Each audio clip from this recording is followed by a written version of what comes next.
kura kwenye uchaguzi mkuu wa kihistoria wa mwaka 2025. Ni dhahiri kwamba kama Zanzibar itaachwa iendelee na mfumo wa hali ya sasa ya uendeshaji wa nchi, haitokuwa na mustakabali mwema. Inaweza kufikia kuirithisha Zanzibar kwa kizazi kijacho ikiwa imekosa misingi madhubuti ya uchumi na ustawi wa maisha ya watu wake, utawala mwema na uzalendo kwa nchi yao.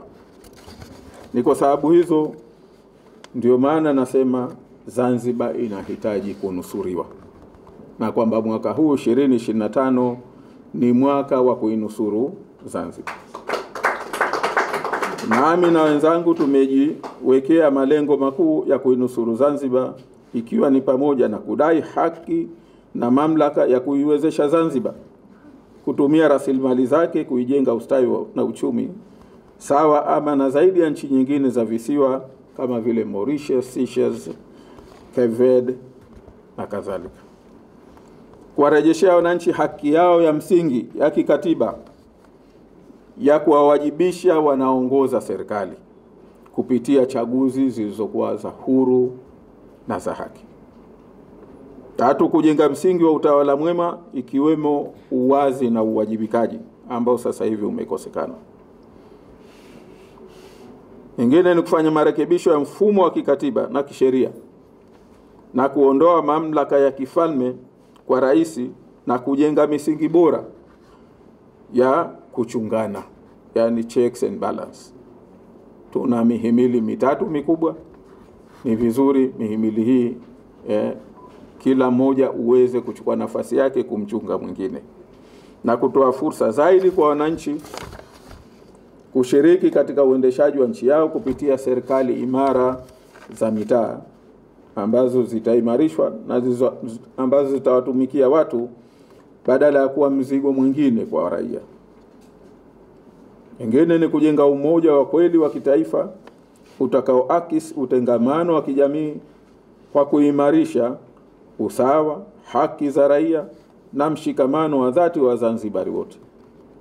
Nyingine ni kujenga mfumo bora wa kitaasisi na wenye ufanisi wa kupambana na ufisadi wa aina zote na kuzuia matumizi mabaya ya ofisi za umma ambazo sasa hivi imekuwa ni jambo la kawaida. It's an order of the day. Kujenga misingi bora ya uchumi itakayotumia vizuri rasilimali za Zanzibar kwa njia endelevu, ikiwemo biashara imara na utalii wenye tija na unaolinda mazingira na nafasi bora na ya kipekee ya kijiografia ya Zanzibar.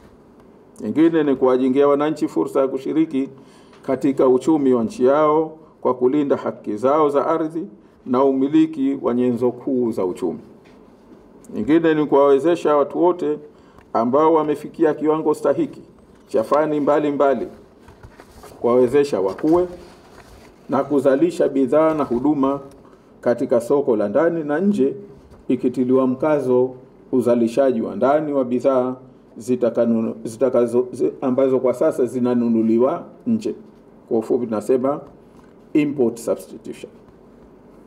Kuwawezesha vijana kuajirika na pia kuajiriwa. Sisi tunaamini kwamba kwa sasa hivi vijana wetu wana uwezo mkubwa, lakini hawajatengenezewa mazingira ya kuweza kuajirika.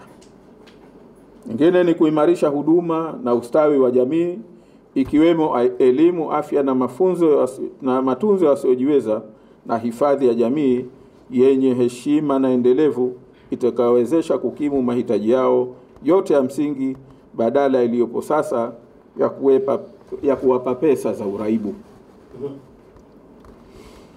Nikiwa miongoni mwa Wazanzibari waliobahatika kulelewa na kukua ndani ya serikali ya Zanzibar na kupata uzoefu wa kutosha wakati nikiwa mtumishi wa umma kwa nyadhifa tofauti, ninaamini kuwa ninao weledi wa kutosha wa kushirikiana na wenzangu kuweza kuitumikia Zanzibar katika nafasi ya urais na kuyatimiza matarajio ya wananchi wa Zanzibar kama nilivyotaja kwenye hotuba yangu hii. Hivyo basi nimechukua na kurejesha fomu kuomba chama changu kwa heshima kubwa kinibebeshe dhamana ya kukiwakilisha kwenye nafasi ya kuwania uongozi wa juu wa nchi yetu Zanzibar, yani nafasi ya rais wa Zanzibar, ili tuwaombe Wazanzibari watupe sisi ACT Wazalendo jukumu la kuwatoa mahala dhalili walipofikishwa hivi sasa na kuwapeleka kwenye maendeleo ya maana, uhuru wa kweli na ustawi utakobadilisha maisha yao na kuwawezesha kuishi kama watu katika nchi yao. Tutachukua jukumu hilo la kihistoria kwa sababu sisi tunajua nini kinapaswa kufanyika ili kufikia Zanzibar ya aina hiyo. Kurejesha fomu ya mgombea urais katika chama changu ni utaratibu wa ndani wa kikatiba wa kupata wagombea wa nafasi mbalimbali. Kuendelea na mchakato huu ndani ya chama haina maana kwamba na isitafsiriwe kuwa mimi na chama changu tumeridhia dhulma kubwa walizofanyiwa Wazanzibari katika uandikishaji. Isitafsiriwe kwamba tumeridhia mfumo mbovu wa uchaguzi uliopo. Isitafsiriwe kwamba daftari la wapiga kura lilojaa mizengwe na utendaji wa tume na pia utendaji wa tume ya uchaguzi ambao haukidhi misingi ya kuendesha uchaguzi huru na wa haki. Mchakato huu badala yake unatupa uhalali zaidi kuwa sisi kama wadau muhimu sana wa uchaguzi tuna wajibu wa kuendeleza mapambano kwa uchaguzi utaojenga amani na kweli, mshikamano na maridhiano katika nchi yetu. Hivyo tutaendelea kupambania mabadiliko yote tunayoyaamini, na pale itakapohitajika tutawashajiisha wananchi kudai haki yao kwa pamoja. Hatutasita kufanya hivyo. Binafsi nimeongezewa ari ya kupambania mustakabala mwema wa Zanzibar na utayari na ari ya wanachama wetu wote. Aidha, nimetiwa moyo sana na shauku ya kutaka mageuzi ya Wazanzibari wa ndani na nje ya nchi. Ahadi ya chama changu na ahadi yangu binafsi ni kuwa hatutawaangusha.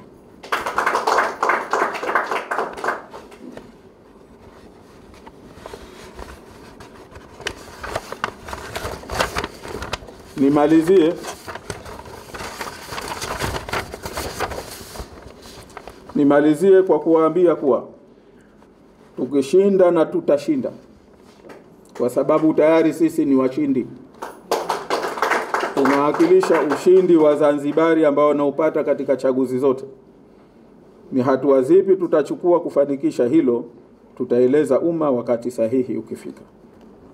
Ila watawala wajue kwamba zama za kupora haki ya umma, kuchagua viongozi wanaowataka, tutakwenda kuzihitimisha Oktoba mwaka huu.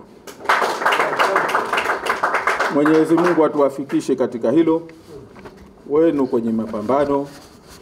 Nawashukuru sana kwa kunisikiliza. Asante sana.